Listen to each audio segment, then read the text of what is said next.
اور پھر ایک بات اور عرض کرتا ہوں، جب یہ روایت نقل در نقل آگے بڑھی تو اس مذکر مؤنث کا فرق جب اگلوں کے سامنے آیا، انہوں نے کہا راویہ تو حضرت عائشہ ہے، تو یہ کالا کا صیغہ کال ہونا چاہیے تھا، تو یہاں کالا ہے، انہوں نے پچھلے کالت کو سامنے رکھ کے اس کو اٹھا۔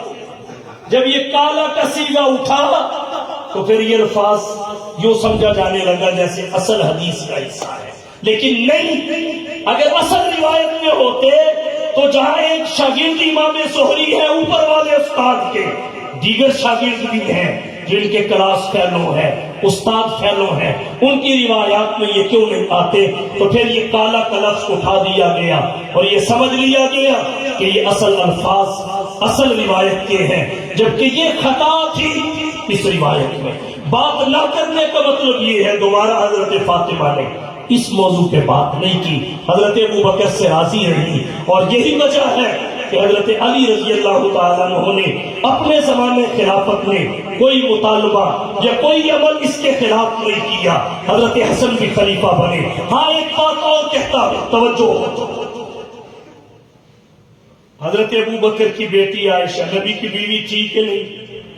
حضرت عمر کی بیٹی حفصہ نبی کی بیوی تھی کہ نہیں؟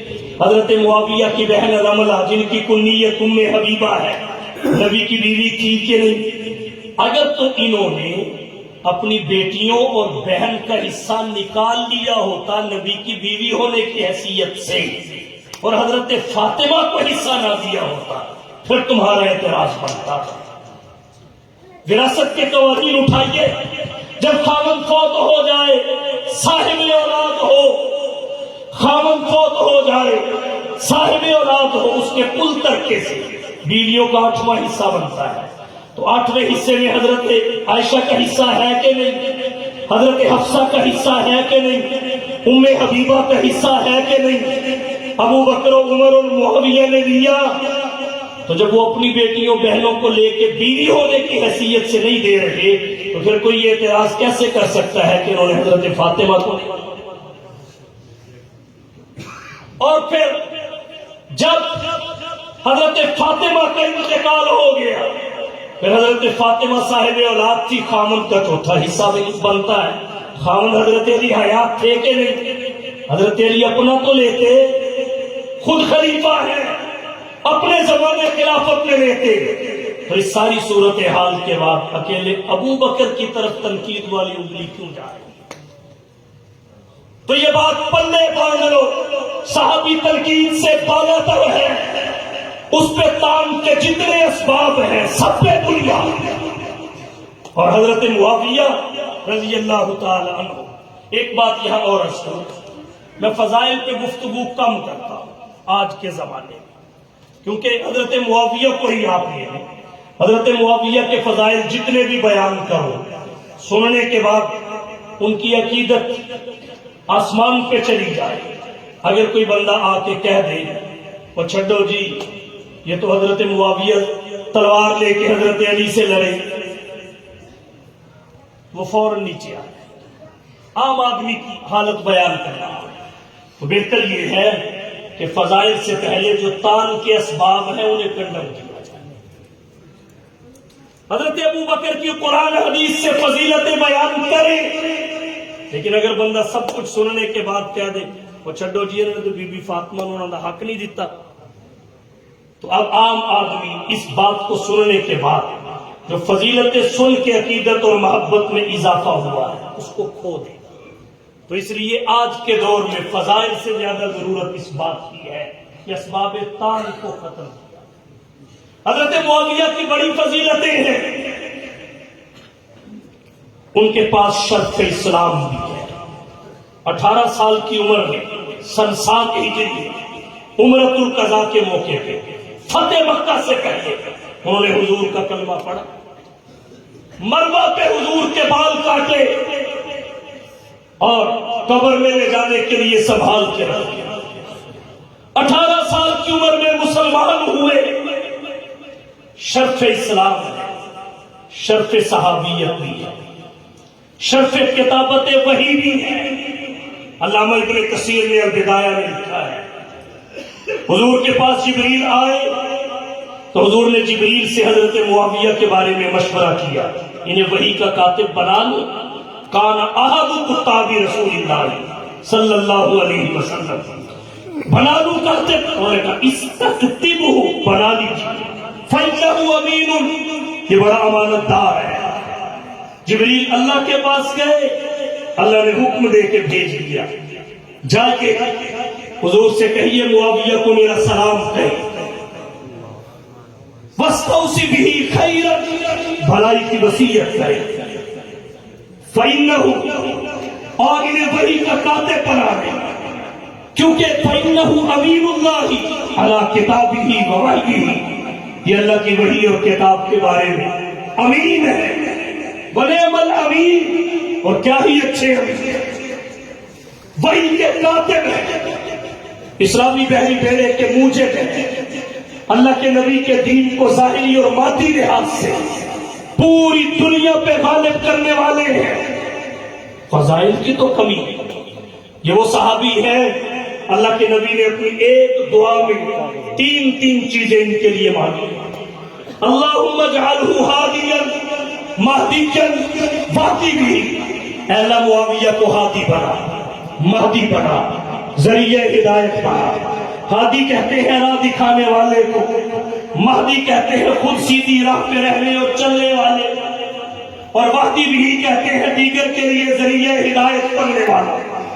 بہت سارے لوگ ہادی ہیں مہدی نہیں، بہت سارے مہدی ہیں ہادی نہیں، ہادی ہے مہدی نہیں، جیسے بے امن واعظی، مہدی ہے ہادی نہیں، جیسے خلوت نشین عارفی، اور کچھ ایسے خوش نصیب ہیں وہ ہادی بھی ہیں مہدی۔ اللہ کے نبی نے کہا مولا معاویہ کو ہادی بھی بنا، مہدی بھی بنا، یہ لوگوں کو سیدھا راستہ دکھائے، خود سیدھے راستے پہ رہے۔ اور ایک چیز کا اضافہ حضور نے کیا، واہدی بھی، اور یہ اپنے سیدھے دھیان سے بھی چل رہا ہو، اس کا چلنا ایسا ہو لوگ دیکھ کے سیدھے راستے پہ آئے۔ واہدی بھی، ایک جملے میں تین دعائیں حضور نے کی، کس فضیلت کا ذکر کیا جائے، لیکن سب کو سننے کے بعد ایک شخص کہتا چھڈو جی، وہ تو حضرت علی سے تلوار لے کے لڑے، وہ تو حضرت علی سے تلوار لے کے لڑے، یاد رکھیں جہاں تلوار لے کے حضرت علی سے لڑے ہیں، میرا دعویٰ یہ ہے اس لڑائی میں ہی ان کی عزت تھی، اور وہ لڑائی شرعی تقاضوں کی ضرورت ہے، وگرنہ معاویہ وہ ہے 18 سال کی عمر میں کلمہ پڑھا، سن 7 ہجری عمرۃ القضاء کے موقع پہ گو اپنے والد کے قبول اسلام تک انہوں نے اپنا اسلام چھپایا، اور یہ حضرت عباس نے بھی 6 سال چھپایا تھا۔ بدر کے موقع پہ مسلمان ہوئے تھے، کوئی بات نہیں، حضرت معاویہ 18 سال کی عمر میں مسلمان ہوئے۔ اس سے پہلے ان کے ماضی کو دیکھیے، کسی ایک موقع پر یہ تلوار اٹھا کر نبی اور صحابہ نبی کے مقابلے میں آئے ہوں دنیا کی کسی کتاب سے نہیں۔ ایک موقع پر کریل نوجوان ہے، چمکتی چمکتی جوانی ہے، جنگی مہارت رکھتے ہیں، والد ابو سفیان کفار کے عسکری محاذ کے سربراہ ہے، لیکن ایک مثال ایسی پیش نہیں کی جا سکتی کہ زمانے جاہلیت میں بھی کبھی تلوار اٹھا کر نبی اور صحابہ نبی کے مقابلے میں آئے۔ بہت سارے صحابہ آئے، حضرت عباس بدر میں آئے، حضرت علی کے بھائی عقیل بن ابی طالب بدر میں آئے، حضرت خالد بن ولید احد میں آئے، لیکن حضرت معاویہ رضی اللہ تعالی عنہ کے بارے میں ہسٹری میں کوئی موقع نہیں دکھایا جا سکتا کہ یہ تلوار اٹھا کر نبی اور صحابہ نبی کے مقابلے میں آئے ہو۔ ان کے ہاتھ میں اسلام کی مخالفت میں تلوار نہیں آئی، بھلا کیسے آتی؟ ان کے ہاتھ تو اللہ نے روز اول سے بنائے ہی کتابت وحی کے لیے، بنائے ہی کتابت وحی کے لیے۔ باقی یہ جو لڑائی ہوئی تفصیل کا وقت نہیں، بات دراصل یہ ہے، یہ جو موضوعات دیے گئے ہیں یہ ایک ایک گھنٹے کے موضوعات ہیں، یہ گھنٹوں کے موضوعات ہیں، اور ان میں یہ انداز بیان بھی نہیں چلتا جس کو سننے کے لیے ہمارے دوست آتے ہیں۔ ان کے سمجھانے کے لیے جو انداز بیان ہے وہ خطیبانہ نہیں، لیکن اب کیا کریں، ہماری یہ قوم ہے، سمجھانے کے لیے اسے اختیار کریں تو انہیں مزہ نہیں آتا، اور اگر ان کے مزے کا انتظام کریں تو پھر سمجھ میں نہیں آتا، اور پھر یہ اتنی دیر کے موضوع بھی نہیں ہے جتنی دیر میں آپ ان کو سننا اور سمجھنا چاہتے ہیں۔ بعض مرض گہرے ہوتے ہیں، ان کا علاج دیر تک کرنا پڑتا ہے، لمبا وقت لگتا ہے ان سے شفا یاب ہونے۔ مشورہ آپ کو میں دے دیتا ہوں، یہ آپ کے جتنے بھی اعتراضات ہیں ان پہ میری گھنٹوں کی گفتگو آپ کو یوٹیوب پہ مل جائے گی، کتابیں میری چھپ چکی ہیں ایک ایک بات پہ۔ نبی کی تجہیز و تکفین سے پہلے خلیفہ کا تقرر کیوں ہوا؟ جنازۃ الرسول میں تاخیر کیوں ہوئی؟ جنازۃ الرسول اس طرح کیوں نہیں پڑھا گیا جس طرح یہاں پڑھا جاتا ہے؟ پھر باغ فتح سے حصہ کیوں نہ ملا؟ پہلے خلیفہ کیوں بنے؟ کاغذ قلم دوات کی حقیقت کیا ہے؟ حضرت عثمان کے جنگ بدر میں شریک ہونے نہ ہونے کا معاملہ کیا ہے؟ حضرت معاویہ پر اعتراضات کے جوابات کیا ہے؟ صحابہ تنقید سے بالا تر ہے، وجوہات کیا ہے؟ یہ ساری کتابیں، ایک زاد المقررین فی دفاع صحابی سید المرسلین کتاب چھپی ہے 500 صفحے کی، اس میں سارے موضوعات ہیں، پڑھے، درسوں میں بیان کرے، اصل وہاں ذہن صاف ہوگا، اور مجھے یقین ہے اس کے بعد کوئی پلمبر تبدیل نہیں کر سکتا۔ لیکن یہاں اتنی دیر میں کون سی بات کرے کون سی نہ کرے، صرف اتنا کہنا چاہوں گا کہ حضرت معاویہ جو تلوار لے کر حضرت علی کے مقابلے میں آئے نا، یہ لڑائی انادی نہیں تھی، اجتہادی تھی، یہ اجتہادی تھی، اور اس لڑائی کا ہونا ضروری تھا۔ کیوں؟ یہ قرآن کی آیت کی عملی صورت ہے، نبی کی پیشین گوئی کی صداقت ہے، قیامت کی علامت ہے، ضروری تھی۔ کیسے؟ قرآن کی آیت کی عملی صورت کیا ہے؟ وَإِن طَائِفَتَانِ مِنَ الْمُؤْمِنِينَ اقْتَتَلُوا فَأَصْلِحُوا بَيْنَهُمَا۔ اگر مومنوں کی دو جماعتیں اقتتلوا، آپس میں قتل و قتال کریں، سب سے پہلی بات تو یہ سمجھیں کہ مومن آپس میں قتل و قتال کرنے سے کافر نہیں ہوتے، وگرنہ قرآن طائفتان من المؤمنین نہ کہتا۔ ہاں شرع قائد کا ضابطہ والاستحلال کفر وہ الگ ہے، اس کی تفصیلات علماء جانتے ہیں۔ تو اس آیت سے پتہ چلا کہ قتل و قتال کر کے بھی دونوں جماعتیں مومن ہیں۔ ان طائفتان من المؤمنین اقتتلوا، آگے اللہ نے کیا کہا؟ فاصلحوا بینہما، ان دونوں میں صلح کرو۔ ان دونوں میں میرا دعویٰ یہ ہے، طائفتان من المؤمنین کا مصداق حضرت علی اور معاویہ کے طرف داروں کی جماعتیں ہیں، اور فاصلحوا بینہما سے مراد حسنین کریمین۔ اس آیت کی عقلی طور پر 3 عملی صورتیں بنتی ہیں۔ نمبر 1، نبی کے زمانہ حیات میں اہل ایمان کی 2 جماعتیں آپس میں قتل و قتال کر کے اس آیت کی عملی صورت پیش کرتی۔ یہ نامناسب تھا، لوگ تانا دیتے، حضور دوسروں کو کیا اخلاق سکھائیں گے، ان کے تو اپنے شاگرد ان کے ہوتے ہوئے قتل و قتال کر رہے ہیں۔ ایک عرصے تک منافقوں کو برداشت کیوں کیا گیا؟ جب حضور کی رحلت کا وقت قریب آیا تو پھر نام بنام منافق کو نبی نے مجلس سے اس لیے اٹھایا تاکہ اب ان کی وجہ سے نبی کے صحابہ پہ کسی کی انگلی نہ اٹھے، پھر نکال بھی دیا گیا۔ ایک عرصہ تک برداشت اس لیے کیا گیا کوئی یہ نہ کہے یہ تو اپنوں کو مار رہے ہیں۔ تو ایک عملی صورت عقلاً یہ ہے کہ نبی کے زمانے حیات میں صحابہ کی 2 جماعتیں آپس میں قتل و قتال کرتی اور اس آیت کی عملی صورت سامنے آتی، یہ مناسب ہے۔ دوسری عملی صورت عقلاً یہ بنتی ہے، صحابہ کے بعد کے مومنوں کی 2 جماعتیں آپس میں قتل و قتال کرتی اور اس آیت کی عملی صورت امت کو دکھائی جاتی۔ یہ اس لیے مناسب نہیں تھی ان کے سامنے لڑائی جھگڑے کے مسائل واضح نہ ہوتے، پہلے لڑائی کا کوئی واقعہ پیش نہ آنے کی وجہ سے تو لڑائی کا انجام کیا ہوتا؟ اور ویسے بھی ان کی وہ حیثیت نہیں جو نبی کے صحابہ کی حیثیت ہے۔ اب تیسری صورت یہ رہ گئی، زمانہ حیات تو نبی کا نہ ہو، لیکن قتل و قتال کرنے والے مومنین نبی کے شاگرد، نبی کے تربیت یافتہ اور نبی کے صحابہ، وہ آپس میں لڑ کر اس آیت کی عملی صورت بھی امت کے سامنے پیش کریں گے، اور نبی کے تربیت یافتہ ہونے کی وجہ سے حدود شریعت سے تجاوز بھی نہیں کریں۔ تو حضرت علی اور حضرت معاویہ کے طرفداروں کی دو جماعتیں آپس میں لڑی، حضرت حسن اور حسین نے صلح کروا دی۔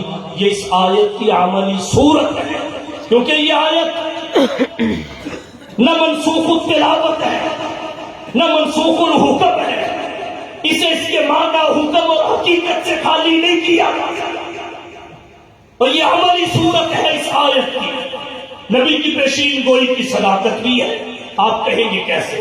حضور نے حضرت حسن کے لیے فرمایا، ان بنی ھذا سید فلعل اللہ ان یصلح بہ بین فئتین عظیمتین من المسلمین، کہ یہ حسن میرا سردار بیٹا ہے، اللہ اس کے ذریعے مسلمانوں کی دو عظیم جماعتوں میں صلح کروائیں گے۔ اب مجھے بتائیے صلح کب ہوتی ہے؟ جب صلح سے پہلے صلح کب ہوتی ہے؟ جب صلح سے پہلے لڑائی ہو۔ لڑائی موقوف علیہ کا درجہ رکھتی ہے صلح کے لیے۔ لڑائی ہوگی تو صلح ہوگی، صلح ہوگی تو نبی کی پیشین گوئی پوری ہوگی۔ تو نبی کی پیشین گوئی کے لیے دو جماعتوں کی لڑائی ضروری تھی، اور پھر اللہ کے نبی نے ساتھ یہ بھی بتا دیا کہ وہ لڑنے والی دو جماعتیں تمہاری تنقید کا نشانہ نہ بنے، فئتین عظیمتین، وہ عظیم ہوں گی، من المسلمین، مسلمانوں کی ہوگی۔ اور میرا دعویٰ یہ ہے کہ وہ حضرت علی اور حضرت معاویہ کے طرفداروں کی جماعتیں ہیں اور کوئی جماعت نہیں۔ مجھے بتائیے اور کون سی دو جماعتیں ہیں جن میں حضرت حسن بن علی نے صلح کی؟ اور کون سی دو جماعتیں ہیں جو آپس میں قتل و قتال کی حد تک لڑی اور ان میں صلح حضرت حسن نے کروائی؟ ان دو کے علاوہ اور کوئی جماعت نہیں ہے۔ تو پھر اس لڑائی کی وجہ سے تنقید کیسے ہو سکتی؟ یہ قیامت کی علامت بھی ہے۔ بخاری شریف جلد ثانی میں ہے، ان ابا ہریرہ رضی اللہ تعالی عنہ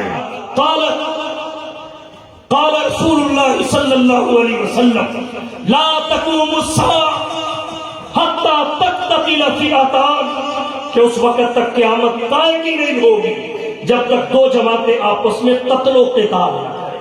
تقتتل فئتان، جب تک دو جماعتیں آپس میں قتل و قتال نہ کریں۔ اور پھر اللہ کے نبی نے ایک نشانی ان کی یہ بتائی، وَدَعْوَاهُمَا وَاحِدَةٌ، تیرا حال ہے کہ ان دونوں کا دعویٰ بھی ایک ہو۔ میرا دعویٰ یہ ہے کہ قیامت کی علامت جن دو جماعتوں کی لڑائی کو شمار کیا گیا، یہ بھی یہی حضرت علی، حضرت معاویہ اور ان کے طرفداروں کی دو جماعتیں ہیں۔ اور جیسے قیامت کی دیگر علامات کا قیامت کے لیے پورا ہونا ضروری ہے، اس کا بھی پورا ہونا ضروری تھا۔ جب تک دجال ظاہر نہیں ہوگا قیامت قائم نہیں ہوگی، نزول عیسیٰ نہیں ہوگا قیامت قائم نہیں ہوگی، ظہور مہدی نہیں ہوگا قیامت قائم نہیں ہوگی، خروج دجال نہیں ہوگا قیامت قائم نہیں ہوگی، یاجوج ماجوج نہیں آئیں گے قیامت قائم نہیں ہوگی، سورج مشرق کی بجائے مغرب سے طلوع نہیں ہوگا، اس وقت تک قیامت قائم نہیں ہوگی۔ جیسے قیامت کے قیام کے لیے دیگر علامات قیامت اور اشراط ساعت کا پایا جانا ضروری ہے، ویسے اس لڑائی کا ہونا بھی ضروری ہے۔ لا تقوم الساعة حتى تقتتل فئتان ودعواهما واحد، ان دونوں کا دعویٰ بھی ایک ہوگا۔ میرا دعویٰ یہ ہے کہ یہی دو جماعتیں ہیں، ان کا دعویٰ بھی ایک ہے۔ شرح نہج البلاغہ جلد ثالث 125 صفحے پہ آتا ہے کہ واقعہ تحکیم کے بعد جب صلح ہو، حضرت علی اور حضرت معاویہ اور ان کے طرفداروں کی صلح ہو گئی، مجھے بتائیے یہ لڑائی ہمیشہ رہی؟